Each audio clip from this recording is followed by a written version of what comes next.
Hello, guys, and welcome back to my channel. Hope you guys are doing well. I hope that you guys are amazing. And I like to diversify my content once in a while. After all, it is my channel. It's not your channel. It's not a piss take. I like you guys, and I like to hear your comments. But I'm not gonna try to please you. Let's just put it that way. So my channel is my channel. However, um, I will usually stick to the topics that I usually stick to. This is definitely a gang stalking channel. But I like to take the opportunity to talk about other things because I don't feel that we should be talking only about the gang stalking. And I think that's generally very good advice for people. Don't focus too much on the gang stalking. It's part of your life. We should be talking about it. We should be trying to resolve it and find solutions. But we should also be focusing on other things. We should be trying to, well, live our lives. We should be trying to discover other things in the world. And I'm pretty sure there's a lot of other things to talk about except or besides gang stalking. Anyway, so today's topic is a very, very, very, very, very extremely important topic because it explains, actually explains something very important about life, which is tied into what the purpose of a human being is in this life and who you should be worshiping as a deity. Now, a lot of the religious people that, by religious people, I mean people that believe in religion like Islam and Christianity and Judaism, they will emphatically say to you that you need to worship God, that this is the one that the deity or divinity that you should worship is God. I disagree. I think that you should worship the devil. And I will prove to you in this video why you should worship the devil. We're going to, go into the step-by-step explanations. So first of all, it should be known quite intuitively, but also through observation. There are many ways to achieve this knowledge, but that God is actually a woman. Many people think, especially the Christians and the Jews, believe that God is a man. God is not a man. God is actually a woman. Now, the Bible will try to hide this fact from you, and they will lie to you, and they will say that God is a man. But indeed, there is also proof. Actually, there's quite a lot of proof, especially in the Old Testament, in the Hebrew Bible, that God is actually a woman. God is female. God is not male. And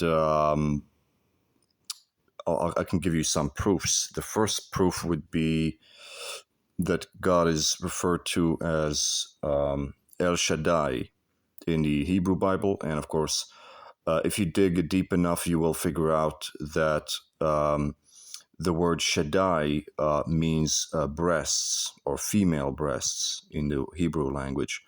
And it shouldn't actually be, it's a misreading of the original Hebrew. It is not Shaddai, it is Shadi. So, and of course, Shadi means, female breasts, right? So El Shaddai is El Shadi, the god of the female breasts. So it's a female god.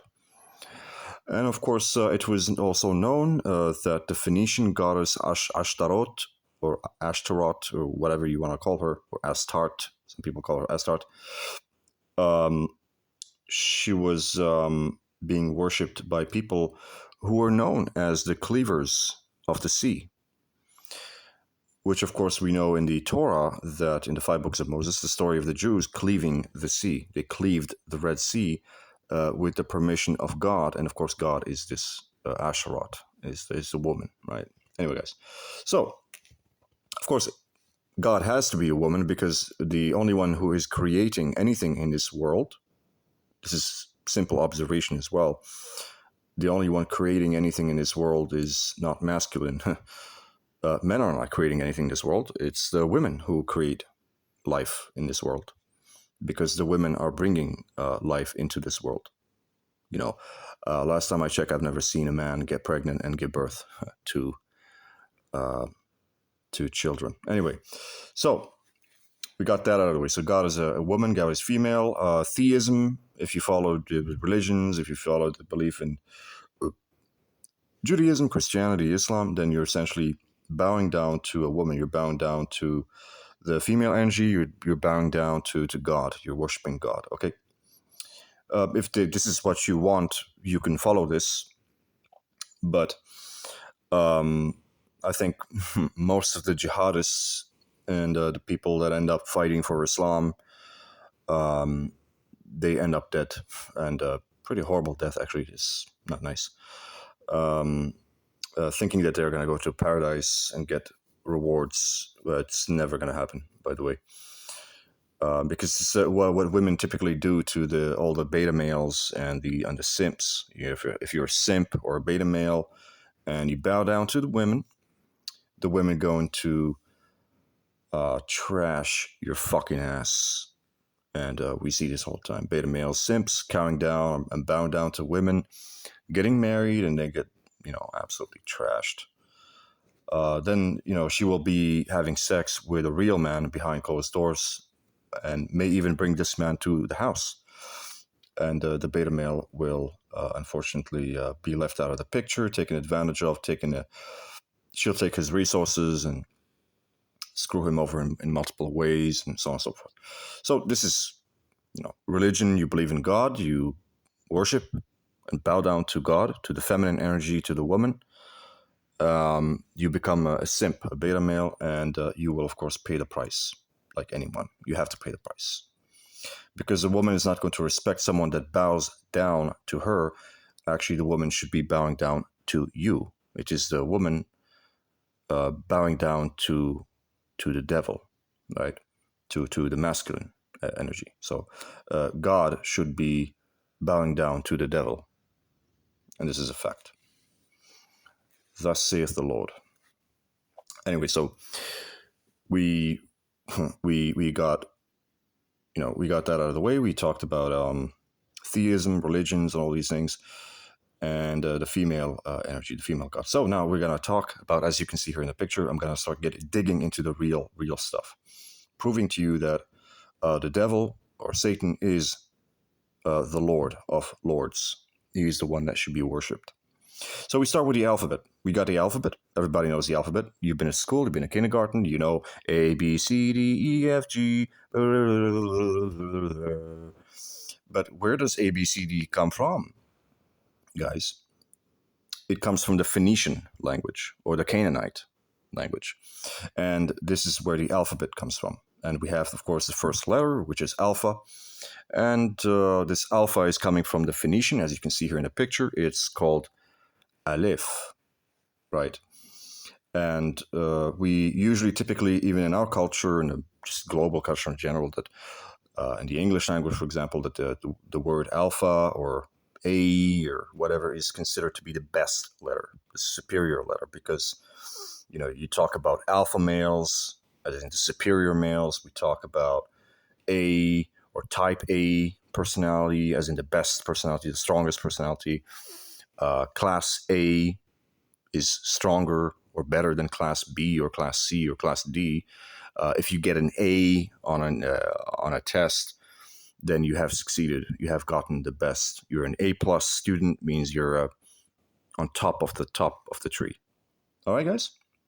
So alpha means the best, the strongest, the superior one. And it comes from the word Aleph, from the Phoenician, the Canaanite. And this Aleph was actually associated when it is drawn, as you can see, when you flip it, here you can see, when you flip it, you get the image of a bull or a cow. And this is actually what Aleph means in the Phoenician language. The Phoenicians, the Canaanites, they understood the word Aleph, or the letter Aleph, as being a bull or a cow. And it was associated with divine worship. So the Canaanites and the Phoenicians definitely worshipped the bull and the cow. And Aleph represented this holy, the divinity, okay? And of course, we know the Phoenicians and the Canaanites did sacrifice a lot of cows and bulls in very holy rituals to admire Satan. Okay. Well, it was called Satan back then, but whatever. This is a later development. Anyway, you can look it up if you want. So we got Aleph, the alpha, the best letter in the language. It's coming from the Phoenician, and it is associated with the worship of a bull or a cow. But what is this bull or cow? It would be silly to not speak this truth, right? Because it's so obvious. Well, who is represented as the bull or the cow? Hello? The devil, right? Satan. Satan is the bull. He is the cow. So, you can see here in the picture, I've drawn it for you guys, because that's what Satan usually is depicted as. And even in the media, usually Satan is depicted. I don't know if you guys watch South Park, but if you watch South Park, the devil is literally a bull. Okay, a bully, a bull. Anyway, so the devil is Satan, and the devil is the Lord of the Lords. The Lord of the Lords is not Jesus. The Lord of the Lords is Satan. So we dig deep into other things. So we have, for example, this cow or bull was also known by the original name, the Canaanite name, Baal Moloch. And I've written here in the Phoenician, Baal Moloch. And of course, Baal is actually the word where the English word bull. So the English word bull is coming from Baal, right? Baal, bull, okay, it's the same thing. So Baal Moloch is the bull king, because Moloch means king. So he is the bull king. So he is the devil, basically, or what we would know as the devil, colloquially called the devil. And the Jews in the Torah, if you look in the 5 books of Moses, the Pentateuch, the Jews do actually indeed, after crossing the Red Sea and escaping Pharaoh in captivity, the Jews decide for some reason, this is not explained explicitly in the Torah, because the Torah is trying to lie to you, trying to hide certain facts. But the Jews do indeed, when Moses goes away, and the Jews are quite happy. They're like, fuck this guy, man. It's a lunatic. I don't want to deal with Moses anymore. That guy's crazy. And the Jews gather together and say, hey, let's be sane. Let's do the rational thing. Let's do the right thing. Okay, we've got to worship the devil. So the Jews gather together, and they worshipped the golden cow, the golden calf. A calf is just another word for cow, right? So the Jews worship the golden calf, which means they worship the devil. Of course, Moses comes back from Mount Sinai, and he sees that the Jews are worshiping the devil, and they get angry. He gets angry, and he destroys the golden calf and throws it in the sea, and forces the Jews to worship God. So he's forcing them to worship the women. So instead of you should be worshiping the devil, the masculine bull alpha energy, or associating with it. That's what worship means: to venerate, to admire, to respect, to care about something. Instead, he was forcing them to follow the feminine energy, to bow down to the female.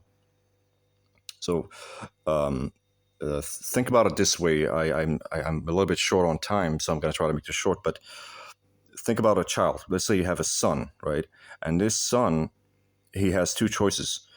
Either he can follow what his mom tells him, which means he's going to be a mama's boy, which means he's going to grow up to be a cuck, and he's going to grow up to be quite weak as well, and will probably get used and trampled on by the women in his life because he was following and believing the lies or whatever that his mom was telling him.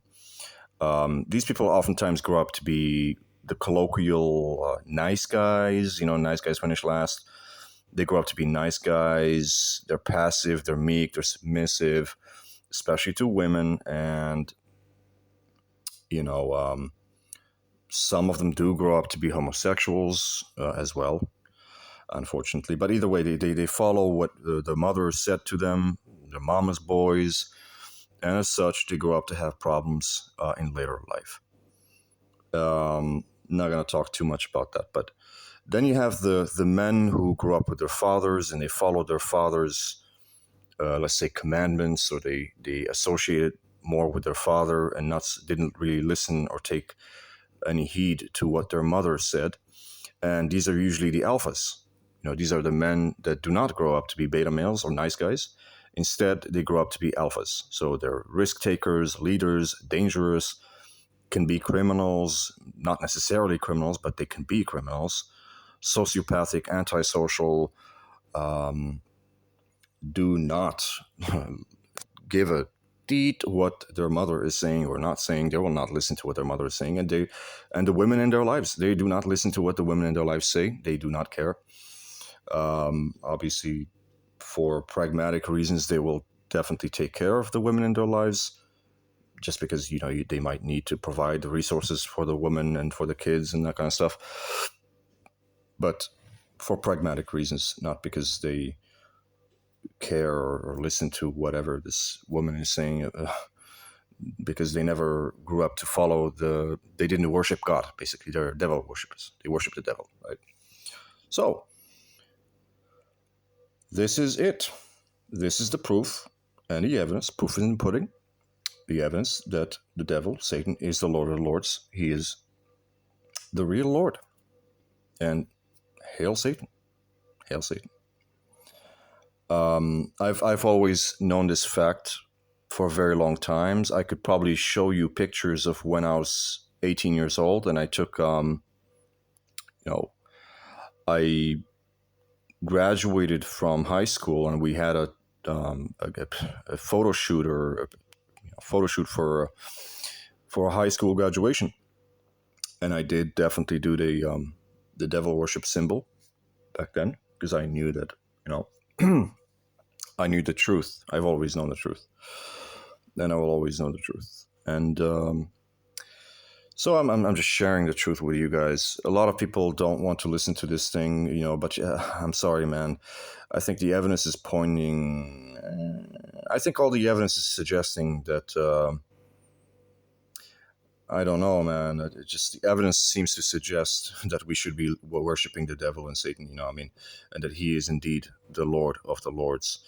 So I know that a lot of people were raised to believe in God and to believe in religion and to follow these religions, God, Islam, Judaism, Christianity. But unfortunately, I don't think this is the truth, right? But of course, as you see in the picture that I've drawn here, you can see, of course, that Satan is quite happy. And of course, Satan does welcome people to eternal bliss. So if you want to be blissful, if you want to have that bliss, that eternal happiness, you will only have that with the devil. You will never have that with God. God is going to make you miserable. And you see these religious people, these Christians and Jews and Muslims. You look at these Muslims, they go and they blow themselves up. Allahu Akbar. They are miserable people, and they have to pray 5 times a day. And I'm not trashing anybody, I'm just criticizing them. I feel bad for them, And the Jews as well. Jews is even worse. The Jews they have like 613 commandments that they have to follow because it just says so in the Torah, and they have to follow that. They're really miserable people. When you I don't know if you have met some pretty religious people. I have, and they are miserable as hell. Anyway, guys, I hope you guys enjoyed this, and if you like, comment. If you have any comments, do let me know, and I will answer you.